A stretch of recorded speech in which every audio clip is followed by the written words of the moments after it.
Erased destiny. Prologue, a white page. Merigold slipped into Jargon's yard through a hole in the fence hidden between prickly gooseberry bushes. No one else liked their sour green fruits, so no one but her noticed the hole either. The girl's dress didn't take well crawling between the bushes, and the same could be said of her ponytail. Jargon helped his friend to get up. Will you go with me to the forest? And why? Daddy made a swing for me, on such a tall tree. Jargon looked at the wooden, very safe structure that his parents had made him happy with. The swing resembled a boat and moved as slow as if it had settled on a shoal.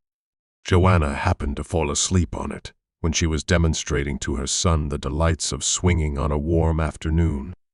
In order not to reveal Merigold's secret entrance to the adults, the children left the property through the main gate and headed for the grove.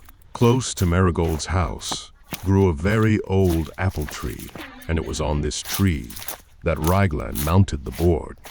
Jargon came closer to look at the strange phenomenon. One board on two strings, and where's the swing? Sit next to me. We'll fit in. Is it safe? Very. I've fallen a few times, and nothing has happened to me. Jargon would have preferred to hear that it was difficult to fall off such a swing. He took off his coat and carefully placed it on the ground next to the trunk. Then he slipped off his shoes, and his feet breathed a sigh of relief as they touched the fresh, late spring grass. Why do you wear shoes? Are you cold? Mother tells me to. So that I don't hurt myself. Well, I don't like wearing shoes, you know? Swinging kept Merigold occupied for about 10 minutes. Then the girl got bored and started imagining tricks to perform on the hanging board. Jargon escaped from the swing and wanted to go home, but Merigold pulled him by the hand. I'll show you something extra. Come on. You know I'm not allowed. Goldie. Let me go. My parents will be mad at me. We'll be right back, and they won't know. If you keep moaning like that, everyone in the village will know where we're going. And where are we going? Instead of answering, Merigold smiled widely, what made Jargon feel even more anxious. Something extra for Merigold was either dangerous, dark, or far from home. And more often than not, it met all three criteria at once. Jargon put on his shoes. Before he picked up his coat, Merigold pulled his hand really strong. She got irritated, as usual when Jargon slowed her down. Where are we going? I found a wooden bridge in the forest. I don't know where it leads. Let's check it out. A wooden bridge sounded better than a dark cavern or a hole in the ground. On the other hand, if Merigold was interested in a bridge, surely it was hollow, broken, and led to a dragon's lair. After an hour's walk, which to Merigold seemed 15 minutes and to Jargon a whole day, they reached the place, an old, crumbling bridge, entering a marshes that parents forbade children to go near, shrouded in a thick fog through which one couldn't even see if the bridge led anywhere. You're joking, right? His father chastised him for making high, unmanly sounds, so he reflexively corrected himself. We can't go there. Since you're scared, stay here. I'll be right back. Merigold stood on the first plank and slowly let the air out. The creak of the wood remained just a creak, so the girl continued walking. After a few steps, she disappeared into the white vapor, and Jargon called out, Come back. I won't make it home on my own. Goldie. What a coward you are. Merigold laughed. If you don't want to stay alone, come with me. The two 7-year-olds slowly moved towards the middle of the marshes. Merigold walked first, Jargon behind her, clinging to her hand.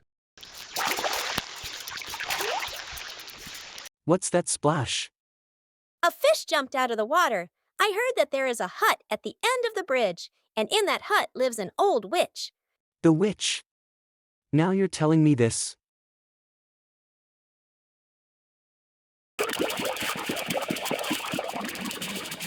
The deafening gurgling that came from the water convinced Jargon that they should turn back immediately. Merigold was of the opposite opinion. She dragged the boy into the mist against his will. Suddenly, the vapor thinned and two fishermen in a boat appeared to the kid's eyes. Good morning. Good morning. Are you lost? Not at all. Is it possible to catch a jedlin here? Wait a moment, and we'll sail to the bridge, and you'll get your jedlin. Merigold sat down on the edge of the decayed wooden structure and put her feet into the water. Jargon found the mold-dirty planks unsuitable for a seat, so he crouched down next to his friend. Why do you need a jedlin? For needles. Mom said the best ones are made from jedlin bones, and because I've lost a few recently. And that witch. I made it up. You looked so scared that I couldn't stop myself from teasing you. Before Jargon could seriously take offense at Merigold, the girl got what she came for, and they set off on their way back. Why did you take me with you? I didn't see anything extra. Because you swim well.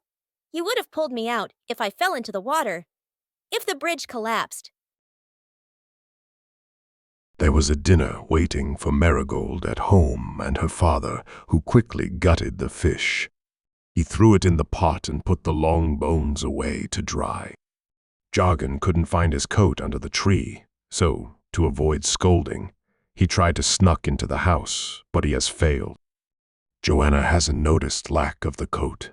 Instead, she pinpointed presence of the mud on Jargon's shoes, probably from the marshes, where he was not allowed to go.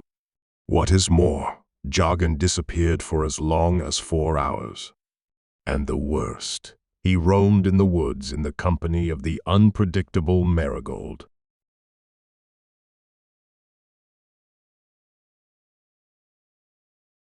Seeing Merigold sneaking through a hole in the fence, Jargon hid in the barn. When Rose's blonde hair appeared between the gooseberry branches, the boy breathed a sigh of relief. Playing with Rose was quiet and safe. Mostly they sat on the hay, picked flowers, or hurled pebbles into the water. Nothing for which his parents could scold him. Already from afar, Jargon could hear a discussion going on between the sisters. I want to play shop, It's boring. Come up with something else. but I want to. Really want to. Usually in these kinds of disputes, Jargon sided with Rose. Once he chose Merigold and regretted it very much, because he had to pretend to be a knight rescuing Rose from a burning tower. As a result of this game, Rose fell from a tree and tore her dress, and Jargon dislocated his wrist. Only Merigold, who played the fire-breathing dragon, ended up unscathed. You always choose the games, Merigold. It's our turn. Rose, what do you want to play? The shop. The shop. The shop. As you wish, Rosie. But after that, we do something else. Merigold gave up. Rose, who had always played a role of a shopkeeper, was looking around for fancies to sell. Jargon was collecting leaves as their currency, and Merigold borrowed a woven basket from the henhouse. She made a stall for Rose out of 4 sticks and an old blanket. Come on, come on. There's nothing but delicious things on sale today. Freshly baked cakes, jam donuts, and lemonade. Rose praised the pebbles, small white flowers, and empty jugs, 2 donuts, please. said Merigold in bored voice. She gave her sister 2 leaves, took 2 pebbles, and was about to go, but Rose stopped her. No, this is cheesecake. The donuts are lying on the edge of the stall. Please. 3 leaves are due. 3? Last time a donut costed just 1. Yes, but you took 2 pieces of cheesecake as well. 3 leaves in total. Merigold paid and moved to make space for the next buyer. Older kids took turns approaching the stall until Rose ran out of the goods and contentedly carried the blanket and basket back to the henhouse. Now it's my turn. We are going to shoot from a slingshot.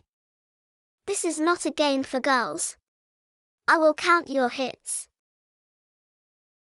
Merigold showed no objection to men's games. She collected pebbles, and Jargon placed targets on the barrels. His father had recently made him a slingshot, and he wanted to show off his new skills to Merigold. He was sure that the girl had never shot before. You stand on the line and shoot 3 times. If the jug falls down, you get 2 points. If it rattles but doesn't fall, you get 1 point. I'll show you. The boy took a slingshot and stood on the line. The first time he shot at the center of the jug to make it rattle. The second time he missed, and then he hit the neck of the jug and the jug fell. 3 points. Your turn. Merigold hit the cracked belly of the jug twice and shot through the ear once. She tested the slingshot, its carrying capacity and accuracy. Jargon was a little surprised by his friend's efficiency, but still felt confident. Bravo. 2 points. Now it is my turn. Jargon scored 4 points and handed the slingshot over. Merigold hit the pitcher in the ear. This one flipped but didn't fall. And how many points are there for that? Before Jargon could answer, she dropped the second jug, and into the third she shot a stone from the top. As it fell, it bounced off its walls several times. How many points? 7. Where did you learn to shoot like that? 7 plus 2 makes 9. Dad made me a slingshot. I was bored while watching over sheep, so I shot birds. A moving object is harder to hit than a standing jug. Can we do something else yet? Full of hope for something more interesting to do, Rose clapped her hands. Yes, let's have fun. We're going to jump on the hay. They went to the barn and there climbed the wooden support supporting the roof. Jargon counted in his mind how many prohibitions he broke this time, and so far he found only one, not to climb on anything higher than himself. Merigold helped Rose onto the beam, and Jargon cleaned up any dangerous tools out of sight, especially the pitchfork. Me first! In the absence of any objections from the other players, Merigold jumped onto the hay heap. She was followed by Rose, and finally Jargon.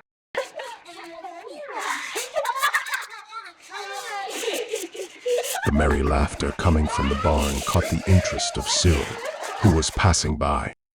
The man looked inside. He smiled to see Rose making a snowman out of straw, and Merigold balancing on the beam under the roof. Jargon was practicing shooting wooden planks with his slingshot. Cyril shut the gates of the barn so Joanna wouldn't accidentally hear someone having fun in her yard. Suddenly, the beam that Merigold was walking on cracked and the girl fell down. Jargon noticed that there was no hay but only a hard threshing floor awaiting Merigold downwards. He closed his eyes. When he opened them, he saw Merigold rolling in the snow. What a surprise! You're magical! I'm not. It's a magical anomaly. Don't tell anyone about this, okay?